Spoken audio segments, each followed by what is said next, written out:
If we go into, we're going to take the program off the memory stick, so we plugged in the memory stick, and then we're going to take the program off the memory stick and put it into memory. So across here you'll see NC memory, which is where you keep your actual programs that you're going to run and everything. Then you've got this local drive, which is your hard drive, so you'll have programs in there as well, which is your extra storage.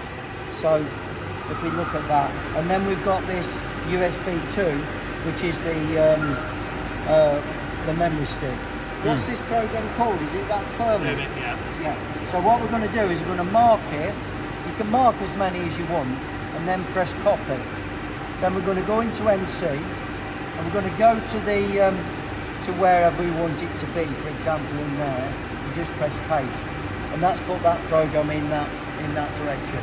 And then if you want to actually run that program, you just press open, and now that program will manifest under that button.